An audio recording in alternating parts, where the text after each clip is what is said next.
I hope everyone's doing well.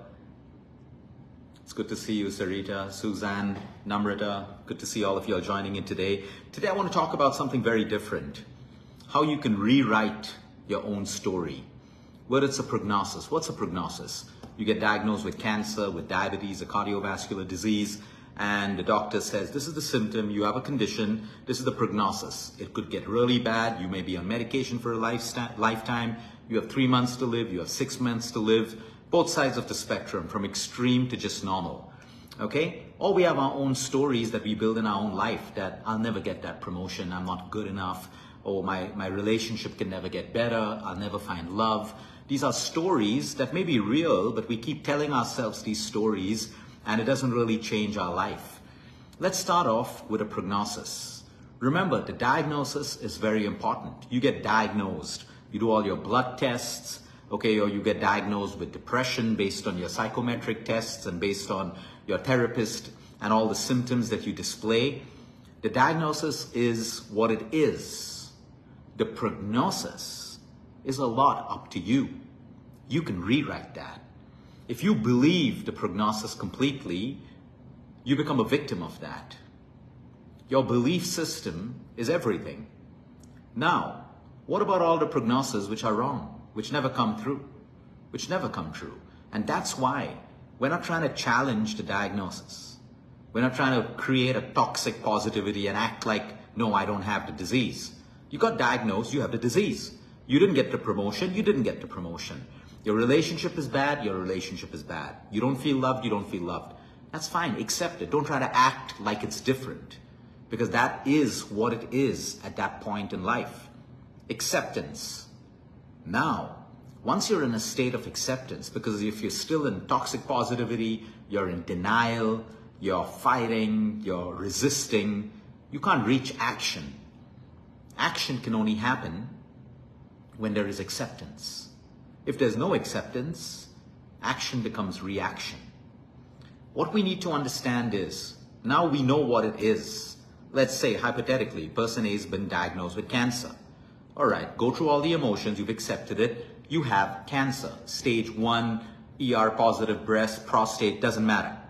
Okay? You've got the prognosis from your doctor. You need to do chemo, radiation, this is what's going to happen. You may have 1 year, you may have 5 years, you may have 10 years, you may suffer from this, X, Y, Z.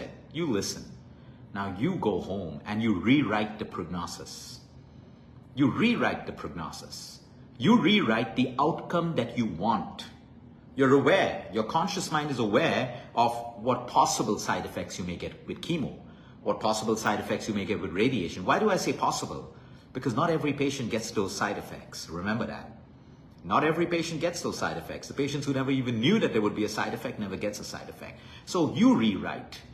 You know, chemotherapy is bad. People will say it's negative. Oh no, you're going to get chemo. Oh no, you know, your immune system's going to crash. You're going to lose your hair. That's what everyone's saying. You can choose to believe it, or you can choose to rewrite the prognosis. That, okay, with my treatment, my immune system's going to get better.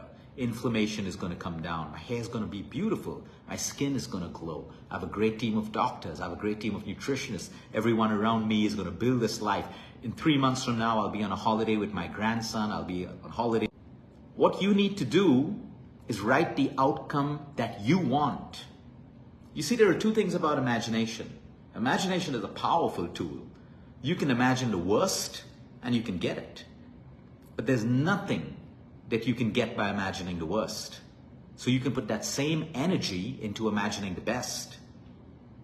The same energy that you put into imagining the worst case scenario. The worst case scenario, you know. The doctors may have already told you this, your boss may already told you you're not fit for a promotion or whatever it is. You already know what the worst case scenario is. Imagining it more is not going to help you. Imagining it more is going to become that way. So you move imagination into imagining the best, and you own that power to write that prognosis. You own that power to write the way you want love to be in your life.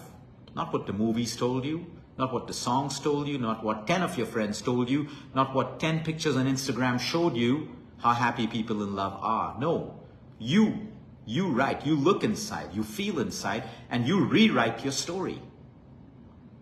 This may take you 5 minutes, it may take you 10 minutes. One of my patients, she said, it took me 2 hours because I just fell in love with writing what I want and what I imagine. It's like you dream the outcome that you want. It's not your job to figure out when it happens, how it happens, if it happens. Your job is to dream, imagine, and write. That's your job. Don't try to micromanage the process like most of us micromanage parts in our life, and that's our anxiety and stress. We don't live life with faith. We don't live life with surrender because we're impatient. Impatience comes from insecurity. Impatience comes from our own fears. Impatience comes from when we don't want to relinquish our control.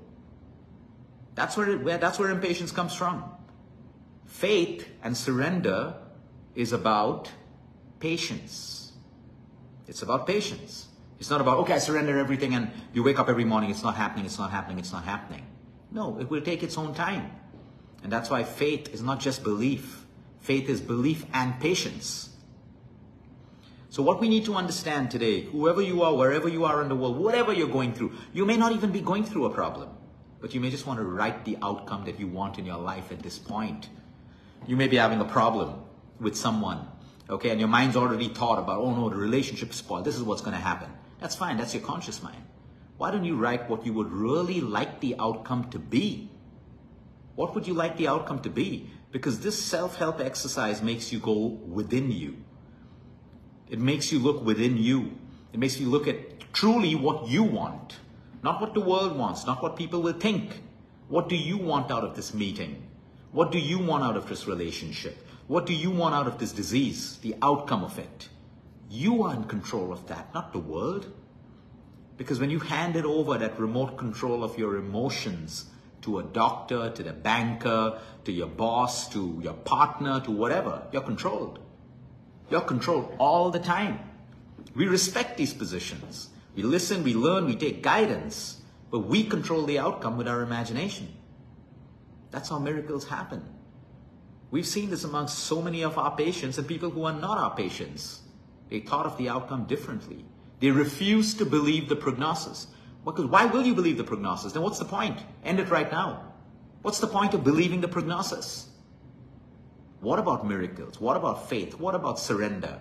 What about the fact that there is an intelligence within the body that is more powerful than doctors, scientists, nutritionists? We forget these things because we've given away our power. Because now we're operating from a space of insecurity, fear, all of these things.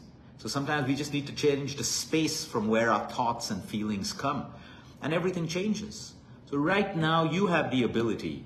Most people will not do it because they're lazy. The second reason why most people will not do it is because they're scared. They're scared. They're scared to think and dream. They're scared because why? They're already afraid that what if it doesn't happen? But the question to ask yourself, it's a valid fear. What if it doesn't happen? Will I lose hope? But what if it happens? What if it happens? If a doctor could tell everyone equally, when you go through this chemo, everyone will get these same side effects, then we can believe that. We don't need to be stupid about it. But that's not true. Some people get it and some don't. Some don't. Certain chemotherapies, no matter what, may lead to a certain amount of hair loss. But how many of those patients have regrown their hair? So the point is, no matter where you are at this point in your life, take a paper, take a pen, and start to rewrite the outcome of what you want in life and write it down. Don't think about it. It's impossible to think only about that. More thoughts will come, more emotions will come. But when you start to write, there's a brilliant connection between that pen in your hand or pencil, your heart, and your mind.